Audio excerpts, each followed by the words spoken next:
The New South Wales Government has committed $1 billion in a rescue package for small businesses hit by the Omicron outbreak. Businesses that can prove they lost 40% of their turnover during the month of January will be able to claim up to 20% of their payroll during the month of February. The state government was forced to go it alone without support of the Commonwealth. Joining me live now is New South Wales Treasurer Matt Kean. Thanks so much for your time. When you asked the feds to chip in, what did they say? Well, Laura, so they said that they weren't going to get involved this time, but we're seeing very difficult conditions for small businesses across the New South Wales economy, and I expect they're the same conditions being felt by small businesses across the national economy. So we want to stand by our small businesses. We want to make sure that they're able to continue serving customers, continue employing workers, and continue growing our economy. So we need to get them through this economic shock so that we can help our economy in New South Wales and nationally bounce back better on the other side of this pandemic. Okay, so $1 billion, that will certainly help some of these businesses, but could it have been $2 billion? Well, it certainly could have, and I'd continue to call on the Commonwealth Government to step up and to work with the New South Wales Government in supporting those parts of the economy that have been most impacted. Laura, I understand that we shouldn't be throwing money out recklessly, but this is a targeted package focused on small businesses, those businesses that have done it so tough throughout this summer period because of downturns in demand as a result of Omicron and also labour shortages. We need to make sure they're able to continue to get through this economic shock so that on the other side, they're able to help our economy bounce back better.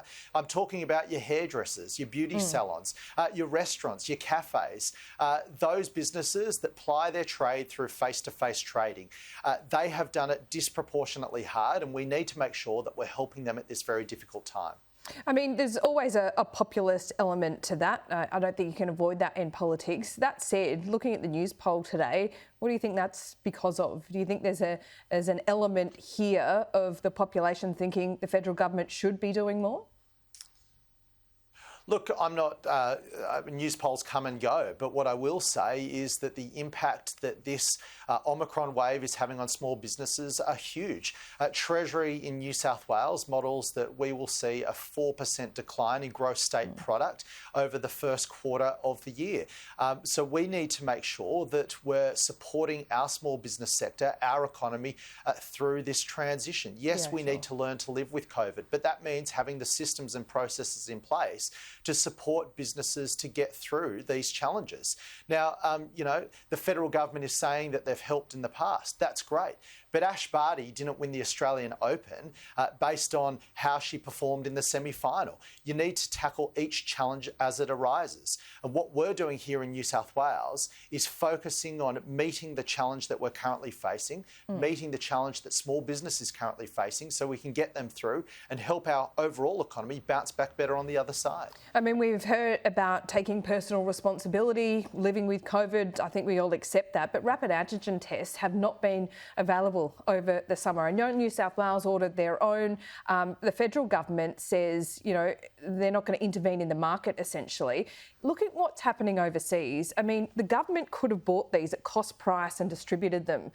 Taxpayers' money is going into these, concessions and making them cheaper for concession card holders. Wouldn't it have just been better to buy them at cost price and give them out for free?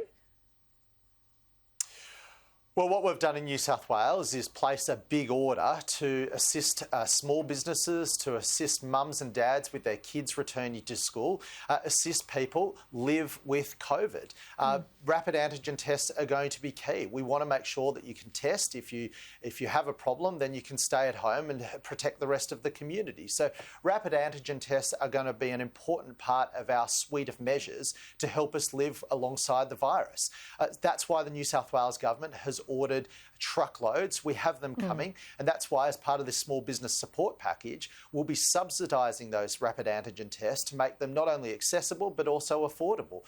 We know that they're key to keeping businesses open, keeping employees safe, and keeping customers safe. So that's why we're giving them to small businesses at a heavily discounted rate to ensure that they're able to continue operating throughout this very difficult period. But sure, this could have been so much simpler. Just give them out for free. Well, the New South Wales government has ordered millions. We're giving them out for free for school parents so that they can help manage their kids going back to school safely. Yeah. That's what we're focused on here in New South Wales. And we want to work with the Commonwealth to make sure that we're able to ride this wave, to get through this economic shock and to keep people safe in doing so. And rapid antigen tests are a key part of the government's agenda to ensure that happens. All right, Matt Kean, we haven't spoken to you for a while. It's been Christmas. We've heard in the last couple of weeks Mark Latham accusing you of leaking against the Premier. Have you been?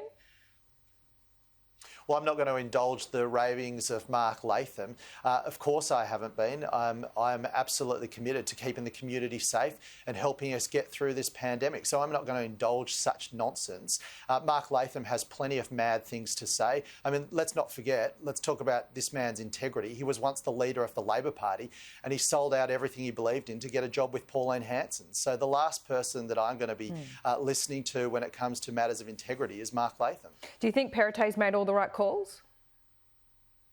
I think Dom Perrottet is doing a very good job in very difficult circumstances. Let's not forget, New South Wales is facing some great challenges. We're stepping up to the plate to meet those challenges when it comes to our public health response. We've spent billions of dollars investing in our public health system so that people can access healthcare when they need it. We've recently announced a package to support small businesses to help them get through this economic shock. We'll continue to put the health of the public first and support the economy because that's what good coalition governments do and that's what Dominic Perrottet is doing here in New South Wales. Okay, Matt Kean, thanks so much for your time.